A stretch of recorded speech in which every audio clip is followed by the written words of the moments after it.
than his historic 2016 win. In fact, it looks like he'll have more votes than Obama had in 2008. There's a simple reason for this. President Trump has led our country to historic success. Even in the face of unprecedented challenges, his administration has prevailed and delivered results for the American people. That is why our country needs President Trump for 4 more years and will continue to fight for his reelection until all the votes legally cast are counted. This election has seen record voter turnout that America has not seen in a century, and the American people must be assured that it is both fair and transparent. Now, President Trump's monumental help has expanded the House Republican coalition from Miami to Minnesota to California. From every single pundit, even from the Cook Report to upping the number of losses they said the Republicans would have up to 20 just this week. Or if you listen to Speaker Pelosi or Sherry Bustos, who runs the DCCC, or the Majority Leader Steny Hoyer, they all said it was double digits. Steny even upped it to 15 this week alone that they would win. They were all wrong. Sherry Bustos is still barely holding on to her own seat. So here are the facts that our conference could incredibly be proud of. As of right now, we have 7 GOP pickups. We also have 11 outstanding races that I feel very confident that will continue to grow and win. We'll likely have an additional 14 to 19 Republican women. This will break the record for the most Republican women coming in at any one time. We'll double the number, and we'll set a record for the most women ever in the Republican Party. We'll likely be adding 6 to 9 minorities to our conference, from Florida to New Mexico to Texas, to Oklahoma to California. I'm also proud of our candidates and our members, and I especially want to thank our NRCC chair, Tom Emmer. Not only did he win all those special elections that he played in throughout the year. Remember, before we went into the election last night, by the time of being sworn in last, we had more Republicans and fewer Democrats, and we just continued to add to it. Now, I've heard for months from the pollsters and the media about how Republicans were going to lose more seats and cling to shrinking coalitions. We expanded this party that reflects America, that looks like America, and thanks. I think the rejection that we saw last night from the Democrats was that America does not want to be a socialist nation. I think the other rejection that we saw, we watched the Democrats promise if they would be given the power to have the majority, that they would act different, that they would solve problems, and they wasted their majority.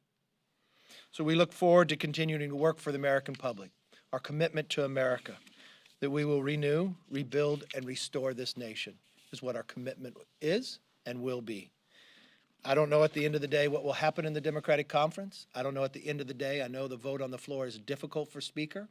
I know there was a number of people who did not vote for her last time, and as our numbers continue to grow, I think at the end of the day, no matter where we end up, that we'll be able to have a very big say or even run the floor when it comes to policy. With that, let me open up for questions. Yes, ma'am. Have you spoken to the president? How is he feeling? Do you have any expectations? Talk to the president feels good. I think when you look at a lot of these, one thing I will say last night, I have no statistical data of others. I think a lot of the networks probably called Arizona too soon when I'm looking at what the data that's coming back. I would put Arizona back in the column of undecided right now. I think he looks very good in Pennsylvania. Michigan, I think we can watch, is going to come very close, but I think the president has an opportunity to win that. I think at the end of the day, the president will be elected for 4 more years. Yes? Last night's votes were still being counted. The president said, this is a fraud on the American public. This is an embarrassment to our country. Do you think the president should be sowing doubt about the integrity of our elections? Your questions never change. No, I know. Your questions never change. That's what he said last night. Okay. Now I'll give you my answer. Should he be sowing doubt? Your questions never change. I think that what the president wants to see is that every legal vote gets counted, and that's what we're walking through right now. He also said they should stop counting votes. I mean, a lot of races, House races, they're still counting votes. Do you agree with the president? Should they stop counting votes, even ones that were cast before the deadline? Again, your questions never change. So let me go through what the president said and what the president meant in the question. What the president wants to make sure is that every legal vote is counted, that people vote up until Election Day, not the days after as others would have.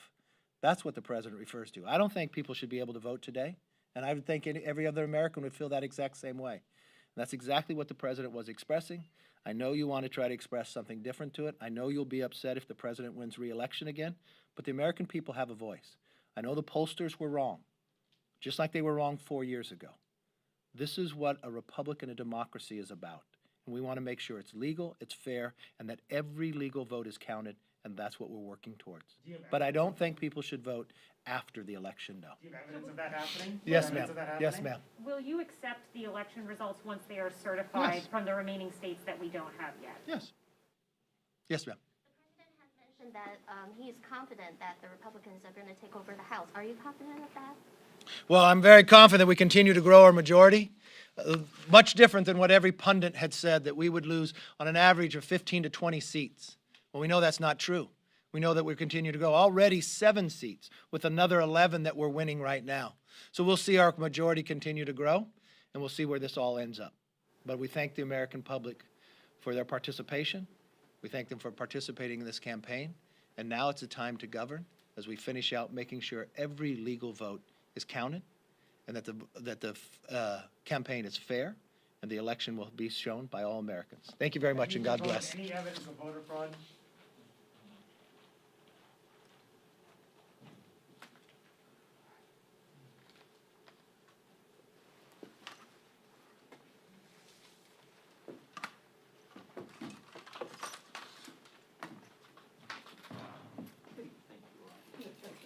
Asking one question, why wouldn't the president finish his